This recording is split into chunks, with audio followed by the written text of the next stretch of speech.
నిన్న రాత్రి 12 గంటల సమయంలో సార్ నన్ను మేజిస్ట్రేట్ ముందుకి హాజరుపరిచిన మేజిస్ట్రేట్ గారు అసలు సుప్రీంకోర్టు గైడ్ లైన్స్ మీకు తెలుసా అని అడిగాడు సిఐని.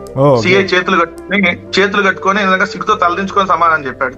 తెలుస్తారు అన్నాడు. మరి తెలిస్తే మీరు ఎఫ్ఐఆర్ ఎప్పుడు కట్టారని అడిగాడు. ఎఫ్ఐఆర్ నిన్న కట్టామన్నాడు. అంటే నిన్నంటే మొన్న సుప్రీంకోర్టు గైడ్ లైన్స్ ఏం చెప్పింది ఎఫ్ఐఆర్ కట్టడానికి ముందు మీరు ప్రాథమిక విచారణ చేసి డిఎస్పీ ఆధ్వర్యంలో 14 రోజుల తర్వాత ఎఫ్ఐఆర్ కట్టాలని చెప్పి మీకు తెలియదా అని చెప్పి మేజిస్ట్రేట్ డైరెక్ట్ గా అడిగారు. మేజిస్ట్రేట్ నిజంగా చాలా యంగ్ ఉన్నారు, చాలా ఆయన సూటిగా క్వశ్చన్ అడిగాడు. అన్న తర్వాత మీకు నోటీసులు ఇచ్చారని అడిగాడు. నాకు నోటీసులు కానీ ఎటువంటి ఇవ్వకుండా అరెస్ట్ చేసి తీసుకొచ్చారని చెప్పాను. అసలు రిమాండ్ కిందకి వాళ్ళు పెట్టి 5 సంవత్సరాలు 7 సంవత్సరాల లోపు సెక్షన్లు కదా అని అంటే వాళ్ళు చెప్పారు మల్టిపుల్ అఫెన్సెస్ లో నేను ఉన్నానంట. మొన్న మధ్య నాకు నోటీసులు ఇచ్చాను, నేను వైలెన్స్ చేసి రోజు టీవీలో మాట్లాడుతానంట. అంటే మేజర్ వాళ్ళు చేసిన అభియోగం ఏంటంటే నేను కేసులు పెట్టినా మళ్ళీ వచ్చి టీవీలో మాట్లాడుతున్నా, ఇప్పుడు టీవీలో మాట్లాడకూడదు. అది వాళ్ళు క్లియర్ గా చెప్పినటువంటిది. అంటే ఏంటంటే ప్రశ్నించేటటువంటి గొంతుని నొక్కేయాలి. నేను లేదంటే శంకర్ గారు లేదంటే మా పార్టీకి సంబంధించిన అనేక మంది అధికార ప్రతినిధులు వీళ్ళందరూ లేదంటే జర్నలిస్టులు గానో యూట్యూబ్ గానో ఉన్న వాళ్ళందరూ మాట్లాడుతున్న వాళ్ళందరి మీద కేసులు పెట్టాలి. మొన్న 27 మంది మీద నోటీసులు ఇచ్చారు, మీరు చూశారు.